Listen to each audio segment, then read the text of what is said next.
The following program is classified G. It's suitable for all ages.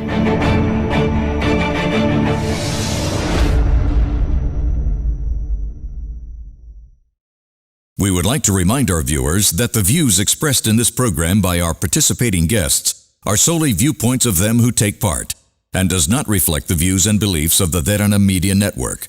This is an opinion-based program.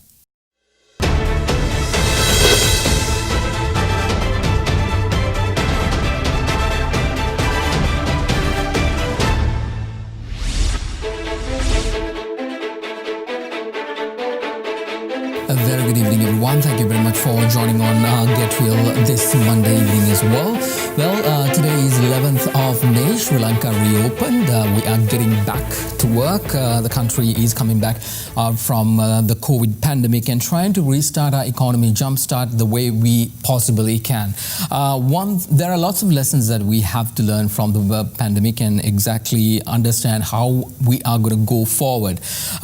Tonight, I've invited two guests who I believe would give us a good understanding with regard to the economy, what kind of business we need to engage in and how we should be engaging in them.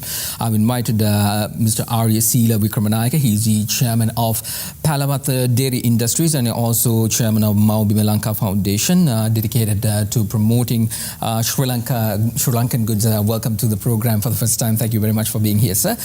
And also Mr. Lalantha Wathudura. He's the president of Sri Lanka Apparels Brands Association and also a board member of the Export Development Board here in Sri Lanka. Both gentlemen, thank you very much for being here. Pleasure to have you on a day like today. Apparently, we are getting back to work. The country is hoping to restart our economy. We know exactly things are going to be hard. It's not going to be easy. Let me start with you, Mr. Arya Sila. What is your forecast for the next 3 months, 6 months? How do you see Sri Lanka, tackling the economic perspective? I think the world is locked in today and all are isolated. We saw a few years back Britain doing this, going out and say, hey, finish, no European Union, we'll start our own economy. That's what, they're the first people who saw it to come out. This economy that you are talking about, you have it cheap in France, you bring it and consume there and do banking only in UK, doesn't go. So this is what we have been saying for last 30 odd years. Our economy is agriculture and agriculture and agriculture. You can do other things as well. We must export tea, we must export coconut, we must export fish, we must export other products like, say, today, you can see the vegetables all over. I have so much of vegetables at home, I can't. Go to Monaragala, go to Nuwara, everywhere, vegetables. And there's no value to it. Why are we sitting on it? With the economy is vegetables and green. Why don't you fly it into Middle East without selling women to Middle East? You know what I'm saying? We should do it. I'm proposing to this. I heard yesterday on news, the 100,000 are getting unemployed coming from Middle East. What do? They can pack vegetables for us. They can do crates and all that and then put it in, fly it out to the Middle East and earn same or more dollars for the country. So vegetables can't be going off waste. It is in Gulf, you don't even see that green vegetable. Yes. So we should know what we should sell and we should make it. So that now it's time for us to collect it, pack it, same day green vegetables to be flown in. Every flight that goes out from here will be taking in. This is what we see those days with regard to oranges and apples from Australia coming on the very same day. It doesn't even grow, no. You give a squirrel an apple or grapes, whether they bite it, they won't. Yes. I mean, you say it's a fruit. No, it's not a fruit for us. It's a sweet mango or a sweet fruit that a squirrel will eat, but they won't eat that. You give an apple, they won't even, how much they are starved, they won't do that. It's not a fruit for us. That's the only fruit that it grows is a grape and apple. So you call that a fruit. But we have 160 or different types of fruit. So I'm not running down anybody that this is agriculture economy. Mr. Lalanta, what is your forecast for your industry? The apparel industry has been the backbone of our economy in the past 10, 20, 30 years. We've been actually gaining a lot in that industry, and right now I think it's going to be tough for you all. Mahieash, there are two sides of the coin. Two sides of the coin. Actually, when you take apparel industry, I think we've been performing at about 5.5 billion, if I'm not mistaken. That's as per last year. That's the apparel exports for the international brands. Right. And then there is also the other side of the coin, which is the domestic, the national brands, which today I'm representing Sri Lanka Apparel Brands Association, which comprise of about 40 odd apparel brands. And we are also a member of Joint Apparel Association, so the apparel exporters. Overall, now post-COVID situation will totally depend on the consumer behavior, with social distancing. And then, I heard beginning May in USA, Macy's department stores have already opened up about 65 stores, and people have started shopping. So we expect, because the wheel has to rotate, so then of course it works maybe at 30%, 40% level to begin with, and then probably we expect get to about 75% level after about 3 months or so. So you think it's achievable? It would be achievable, because the lifestyle, especially overseas, the lifestyle is such that you want to get out of during the weekend, and then go to a shopping mall, spend the day, and come back. So you do your shopping. And in Sri Lanka, the culture is a little bit different, but still we have been doing great since last 2 years. Last year, of course, have been pretty bad, because of the post Easter attack, April. Yes. Since then. But then we were recovering from December last year. Now that we have to go through this patch, but I think it's we are only looking at positives. So I will tell you about the negatives, but then lot of positives to look at. That's how we see. What areas do you positively see? This is a time for Sri Lanka to rebrand our name. We've been Teproban, Serendib, Pearl of the Indian Ocean. As we see our heritage, we are not utilizing anything at all. Yes, we need services, we need manufacturing, we need some kind of trading, and then of course, Mr. Arya Sealer, he said, agriculture, fisheries, lot of opportunities. And then our tourism. The tourism doesn't, you have holiday makers and also the business tourists. As in, for example, retailers. Retailers from, I'll take an example, African region. African region is about 2 billion people.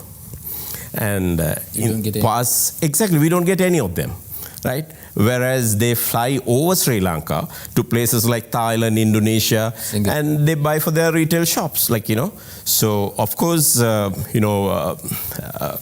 are pitching that, we are lobbying that to have a wholesale market, convenient wholesale market in Sri Lanka, which is not available, for the regional retailers to come and purchase. So what we have is Peta and Pamuno in contrast, which cater to different market needs. If I take an example, ideal example is Thailand. Thailand, if I take Platinum Mall, is the classic example, right? So that business tourists will come here, spend a couple of nights. That helps our tourism, the hotel industry, and as well as the apparel industry. So Sri Lanka fashion has to, be pitched. And then it works with our national carrier, Sri Lankan Airlines, as well. So it has multi, Mr. Arisili, now, both of y'all are pitching the same idea. At the end of the day, Sri Lanka has to stop being a buyer and start selling our products to the world. We've been buying every single thing from outside the world. So now there is a clear-cut issue, like what Mr. Lasant said. Everybody is not there's no, everything is ad hoc. Nobody's talking to each other. The industries are not actually, like if by any chance in fashion, Sri Lankan Airlines can pitch in and actually we can actually benefit from each other. What do you propose? How do you see through your organization, the Maldives organization, what kind of a proposal are you giving it to the government, to the country, to businesses? What is your take on that? No, what I have been saying, we've written books on this, why we should have a local agriculture economy, including tourism. What we have, just video film from air and see what Golf Fort is like. Can't get anything like that. World's largest fort. World's largest fort, not in anywhere else, not in Netherlands, not in New Zealand, in Indonesia, it's in Colombo, in Galle. And do we sell it? That's actually the first time I'm also hearing it. Yeah, what I'm trying to say is if we don't sell that, that is our problem. That is what our tourism should do. I have been saying, we've been speaking to the government as well, the tourism. If you want to do it now, say you have a problem. So if you get quarantine tourists in a chartered flight to Sri Lanka, and they will be taken by a quarantine group of staff who will be going in through Sigiriya to a hotel. And they'll be there for X number of days with the same staff. And because there will be $250, $300 or up in a high range. So who are willing to pay, they must pay first and come back. They can't eat out. The hotel will give, everything will be given there. And they'll go to hotel 1, A to B or C, 3 days there, 3 days there, but the same staff. And go in a flight, in between the flight will go and bring another group. And come back. By the time the same group will come and take. So the same staff will be employed there for 1 month. So next set of staff will come in there, quarantine, so all know and they know each other, and you get right money. And to go into tourism on quarantine itself, make use of it. And then currently, this I have told the government. This is what they have to do, because you get clean people, check them, board from their quarantine people, bring them here, staff will be quarantined, and then they work with them and then go back and get upmarket tourists. Then the money that we need, what we are looking for, the staff will be employed. And that's how we have to go on. This is what happened, inception in early 70s, when the tourism was just starting, 60s, when none of these 5-star hotels were in existence. There were charter flights that were coming in. And they were bringing in, they knew where they were going, and charter flights. And today, I was talking to one of the hoteliers, a senior guy of our age. He said, yes, this is what we were doing at that time. I'm saying go back and do the same thing. So then you are so it's not like reinventing the wheel. We already know exactly what to do. What to do, because we have been messing around, not doing the right thing. So these are the things to upmarket tourists who will want to be going to a clean place. On your tour, you go to Trigiriya, the same tourist guide will go with the group, and he'll come down, another group will go, they keep the distance, you do that, and come back, go to a hotel, and the groups will go up and down. That's upmarket tourism. Now today people come here for winter to hang around without slippers, torn trousers, and no money being spent. But I think it is good time to change for value-added, good, proper tourists for the earning of foreign exchange for the country. So basically, what I was trying to say is the whole idea of doing this. Let it be tourism, let it be earning foreign exchange. End of the day, our dollar has to be 4 rupees. When I was going to work, it was 4 rupees. We bring it back to 4 rupees. Stop eating from outside. No laughing matter. Is it possible? I'm saying you may want maybe a kottu in the night after a drink to go, and in your age I can understand. My children do that. Yeah. But You don't know what to eat. You come out with the problem later with the stomach. But what I'm trying to say is whatever that you eat and whatever that you do must be, raw material must be from your own resources. Only thing that, you go to Middle East, can you take, say, oil as food? No, so there are other things, these agriculture products have got to be flown in there. Here we have it, what do we have to fly in? We have food, fish, vegetables, everything, sugar, name it, everything, milk, everything is here. So we should be exporting that, not importing. Yes, I want to ask a couple of things with regard to that. Do we have enough quantity? Can we produce to the demands of the world? This is something coming to next turn. We are self-sufficient I'm into milk, and we can export milk and butter now because we have a restriction from Britain when they were giving independence. They said you can't put more than 15% tax on milk. So that we must import from New Zealand and Australia and UK. Without their permission, even today we can't put a tax.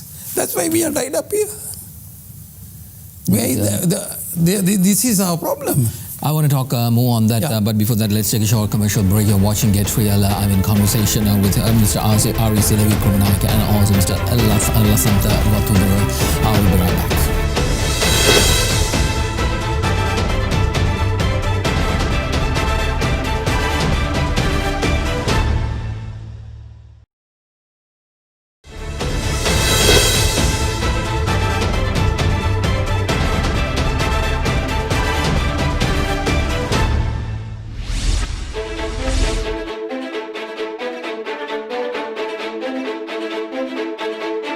Welcome back everyone to Get Real. I'm in conversation with Mr. Ari Silavikramanika, Chairman of Palavat Dairy Industries and also the Chairman of the Malbima Lanka Foundation, and also Mr. Lalantha Vathudura.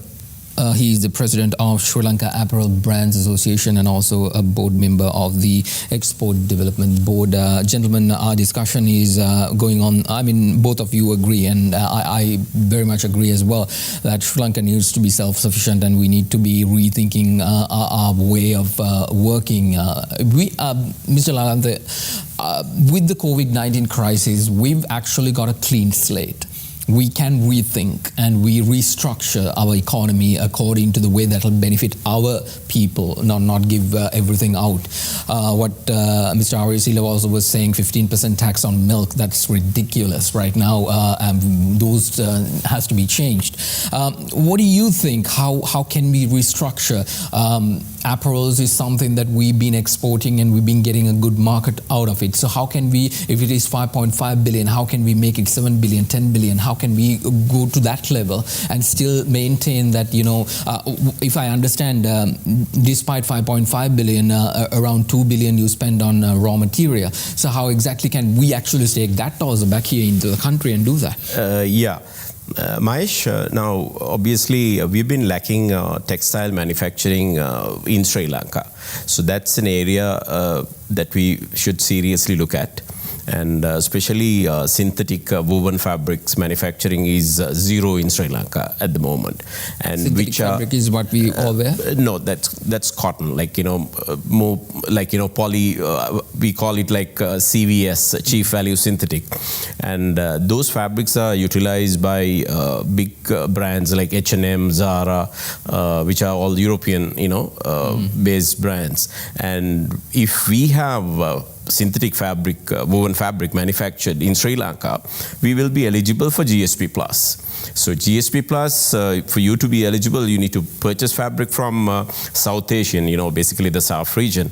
And then today, we have knit fabric manufacturing, but we don't have woven.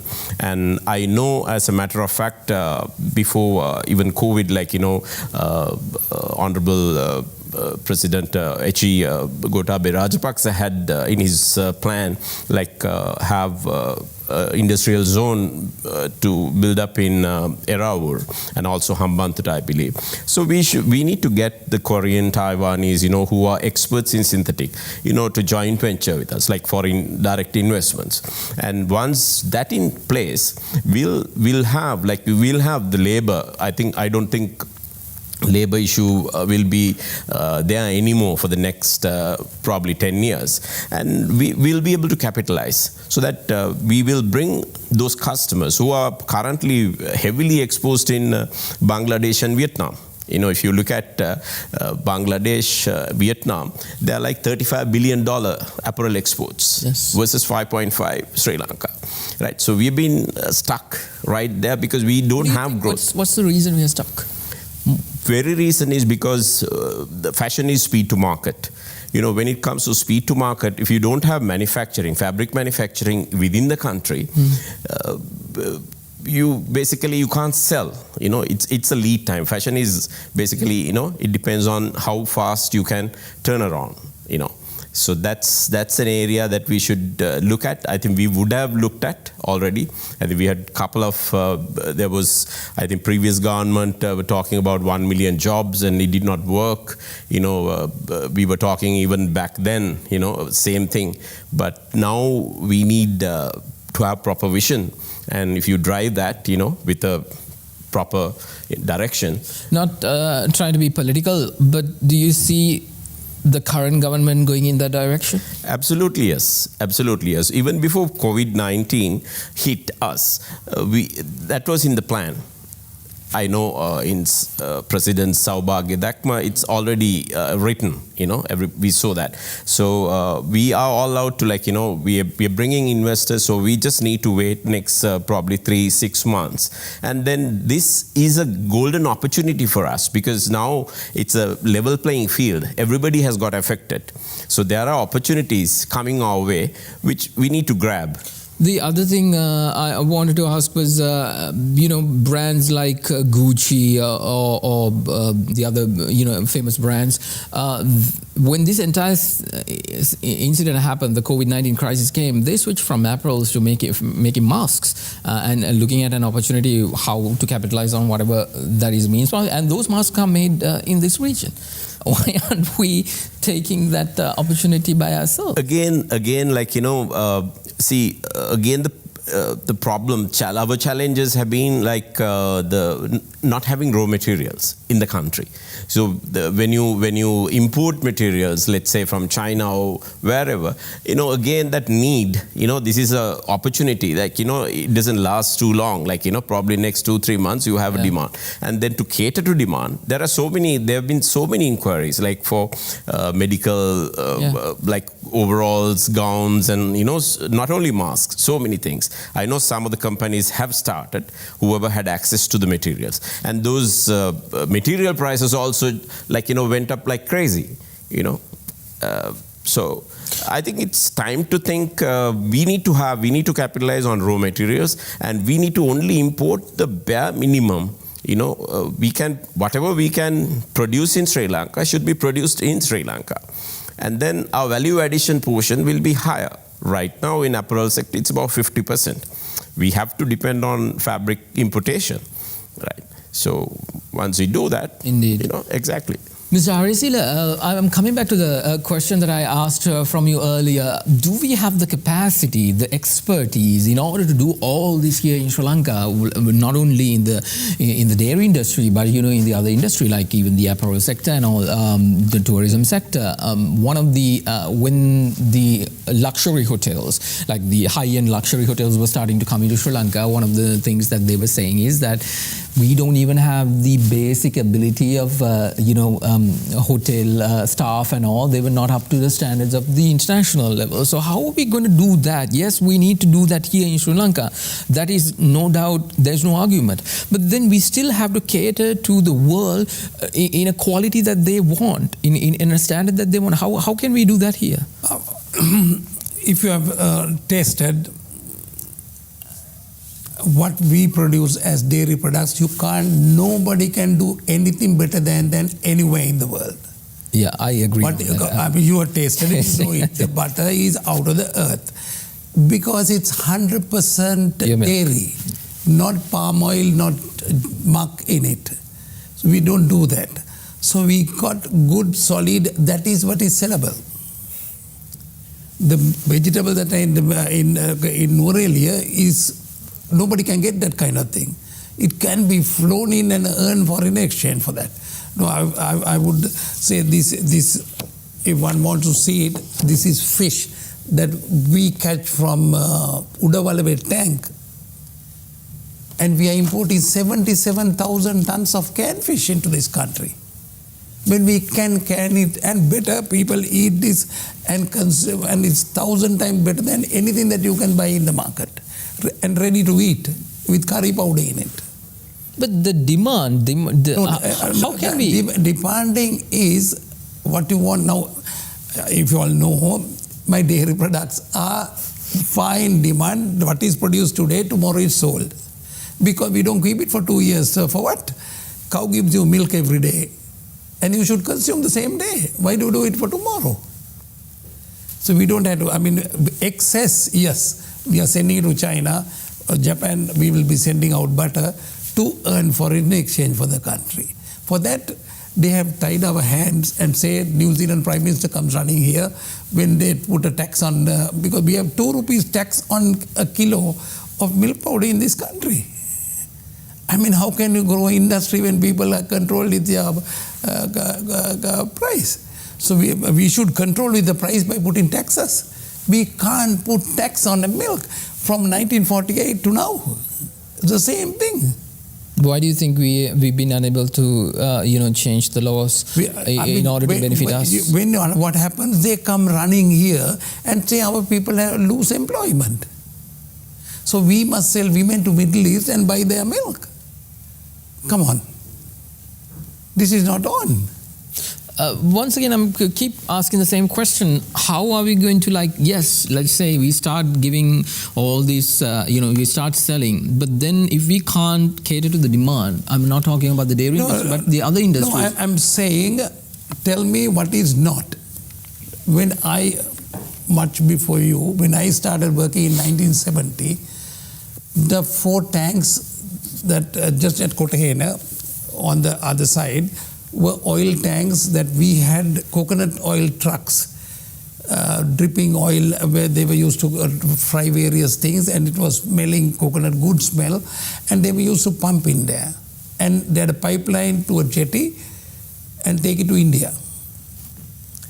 And they were used to see, for soap making, we were also had a pipeline to make soap.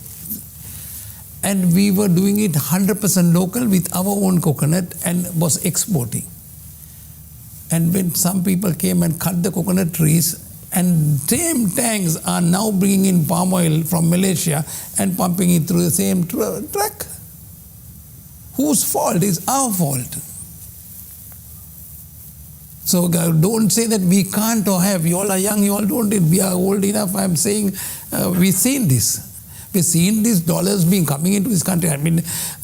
Before you all didn't see the ferry that was going to India. You can buy a railway ticket in Colombo to travel to India and get into ferry and get into a train.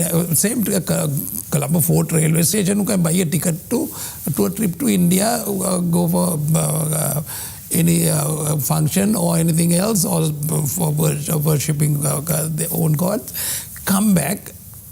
When they say you take cloves and coconut oil, 1 gallon of coconut oil and a kilo or a pound of cloves is enough for the total expenditure. That's how valuable it was. So we had clove here, we had coconut oil here, everything was there. And now we say no, because you all are now eating kotturoti and then eating imported wheat.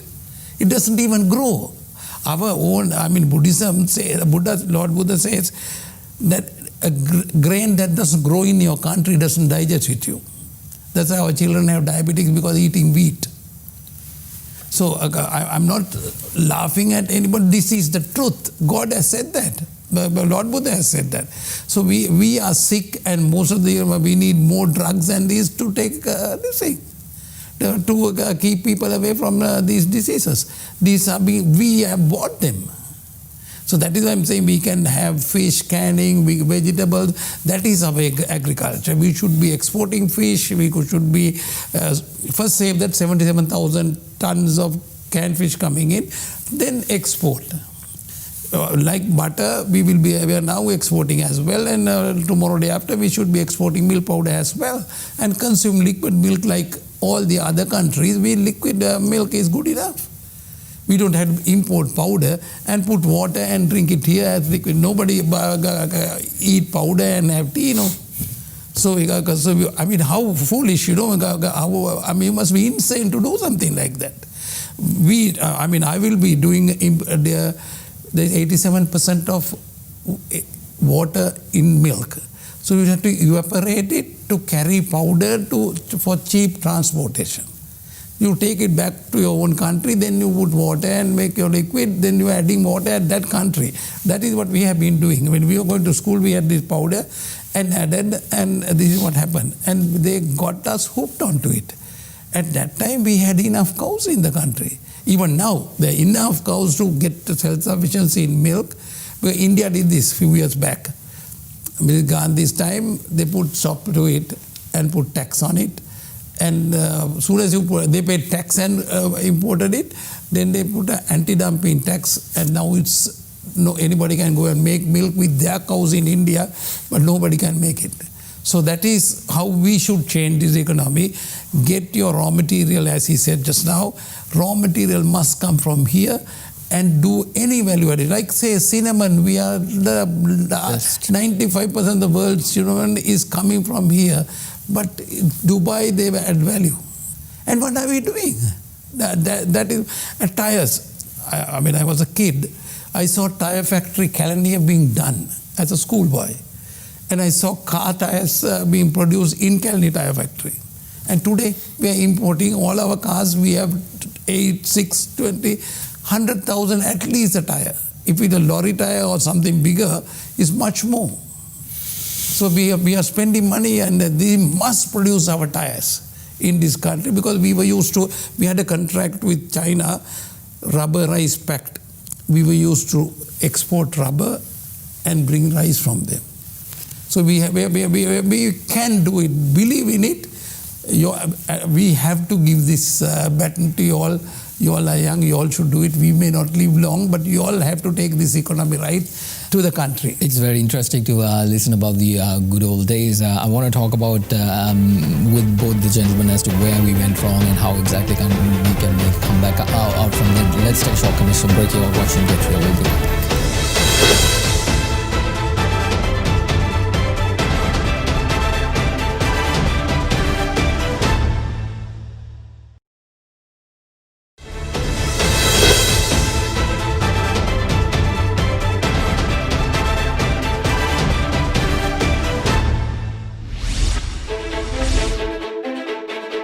Welcome back everyone to Get Real. Having conversation with Mr. Arya Sirivikaranayake, Chairman of Palavat Dairy Industries, and also Mr. Lalantha Pathudara, President of Sri Lanka Apparel Brands Association, and also the board member of Export Development Board. Mr. Lalantha,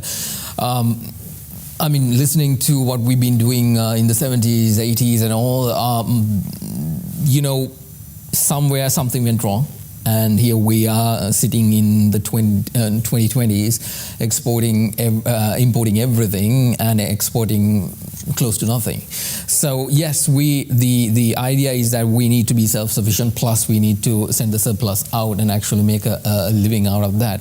One thing I want to discuss with you is, I don't know whether in 2000, you remember this song called Made in India, which kind of went throughout here in Sri Lanka as well. Now I think time has really come for us to rethink about Made in Sri Lanka. Absolutely. And actually give that value to it, because I've still, when you go to Australia, some of my relations give me shirts. When you look the back, it's made in Sri Lanka. So they think that it's valuable here. But how can we change the mindset of our people and, actually make a living out of this and say, we don't have, low quality stuff. We have high quality stuff. What is your thinking on that?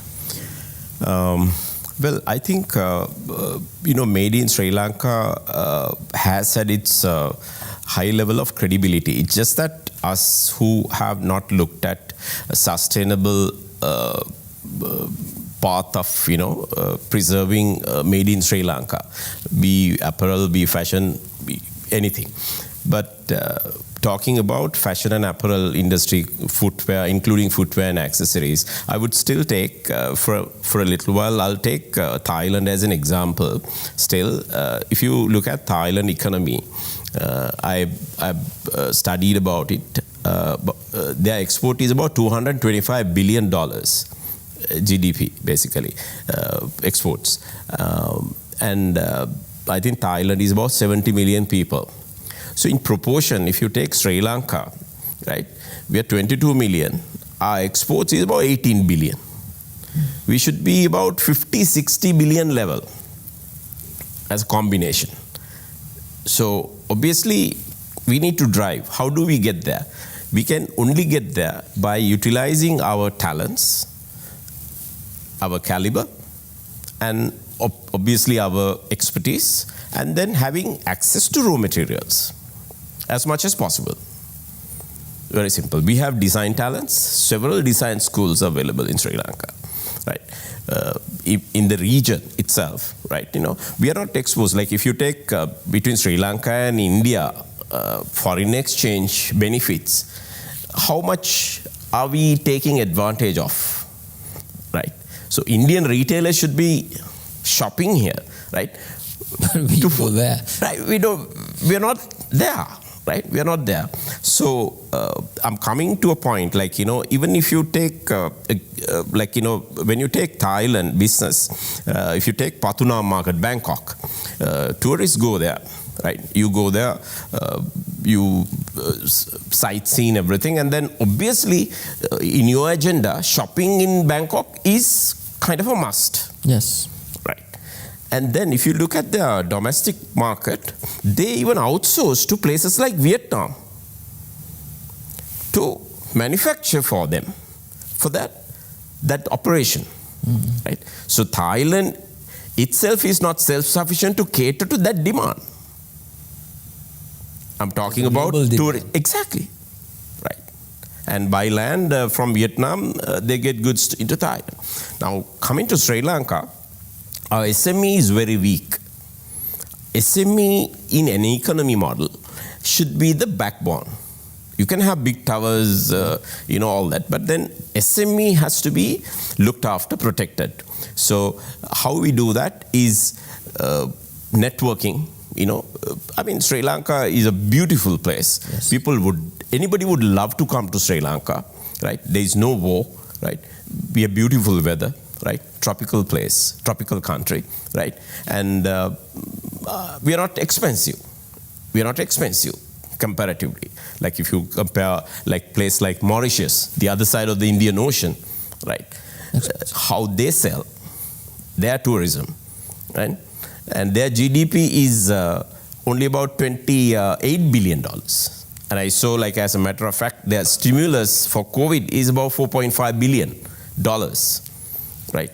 So now, right now, I think the short-term survival would be for, I don't know how it can happen. I mean, as a country, we have debts, I think, about $14,000 billion. And if you can figure out a way to inject fuel, basically inject funding into the system, banking system, and to the industrialist for the next 3 to 5 years at a concession, like, you know, lower interest rates, cheap loans, you call it. What is the reception with regard to, like, when you're making locally, let's take the apparel industry, certain brands that you already have, you know, you're selling it, local brands, not working for the international. Yeah. What is the reception? How do those things have been perceived? Pretty well. I mean, there are, I can't name, but there are several who have some distributed among the department stores within the retail chains available, and some have standalone stores. And it's $2.5 billion business, the national brands. I wouldn't call it local, national brands put together. And out of that, 40% is from Sri Lanka Apparel Brands Association. And the balance is imported. Now, this is where we got to control. You know, import tariff need to come into place, or prohibition, right? with regard to the ready-made garments. I'm not referring to the international franchise, international brands. Obviously, the customer should have competitive advantage and then access to international brands as well. I'm not referring to those, but cheap, private label, unknown stuff that comes from typically Thailand, India, etc. That got to be stopped, ready-made. Mr. Arisila, it's understood that yes, if we have something to sell, we need the support of the world. How we can't just stop everything and stop our relations with every country in the world and say, we're going to be self-sufficient. That's not going to work. You understand that. So how are we going to find the balance? We need China, we need India, we need the United States, we need Europe.